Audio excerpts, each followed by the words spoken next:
టాలీవుడ్లో డైరెక్టర్ శేఖర్ కమ్ములది ప్రత్యేక స్థానం. Leader, happy days, Godavari, Anand, ఫిదా, లవ్ స్టోరీ వంటి ఫీల్ గుడ్ సినిమాలను తెరకెక్కించారాయన. అందుకే ఆయనకు సెపరేట్ ఫ్యాన్ బేస్ ఉంది. లవ్ స్టోరీ తర్వాత చాలా గ్యాప్ తీసుకున్న శేఖర్ కమ్ముల ఇప్పుడు కుబేరా సినిమాతో ఆడియన్స్ ముందుకు వచ్చారు. టాలీవుడ్లో సెన్సిబుల్ డైరెక్టర్గా మంచి గుర్తింపు తెచ్చుకున్నాడు శేఖర్ కమ్ముల. డాలర్ డ్రీమ్ సినిమాతో దర్శకుడిగా మారిన శేఖర్ కమ్ముల ఆనంద్ సినిమాతో మంచి విజయాన్ని అందుకున్నాడు. ఎన్నో సూపర్ హిట్ సినిమాలను తెరకెక్కించిన శేఖర్ కమ్ముల రీసెంట్గానే కుబేరా సినిమాతో మంచి విజయాన్ని అందుకున్నాడు. శేఖర్ కమ్ముల సినిమా అంటే మినిమం గ్యారంటీ అని ప్రేక్షకులు ఫిక్స్ అయ్యారు. శేఖర్ కమ్ముల తెరకెక్కించిన కథలు కూడా అలాగే ఉంటాయి. ప్రతి ప్రేక్షకుడిని ఆకట్టుకునేలా ఉంటాయి. ఆయన చేసిన సినిమాలు మన ఇంట్లోనో లేదా మన పక్కింట్లోనో జరిగిన కథల్లాగే ఉంటాయి.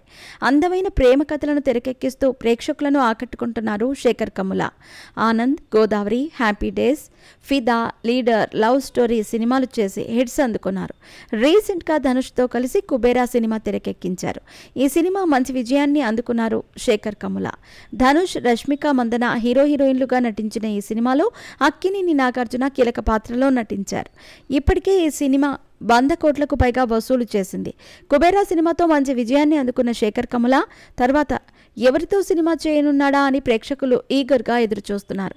అయితే శేఖర్ కమ్ముల ఇప్పుడు ఒక స్టార్ హీరోయిన్తో సినిమా చేస్తున్నారని టాక్ తెలుస్తోంది. శేఖర్ కమ్ముల ఓ లేడీ ఓరియంటెడ్ సినిమాతో రాబోతున్నారని అంటున్నారు. ఆ హీరోయిన్ కూడా ఎవరో కాదు, స్టార్ హీరోయిన్ సమంత. శేఖర్ కమ్ముల తన నెక్స్ట్ సినిమా సమంతతో చేయాలంటున్నారని అంటున్నారు.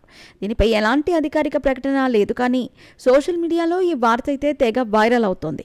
శేఖర్ కమ్ముల దర్శకత్వంలో సమంత సినిమా చేయాలని ఫ్యాన్స్ కామెంట్స్ చేస్తున్నారు. మరి ఈ కాంబోలో సినిమా సెట్ అవుతుందో లేదో చూడాలి.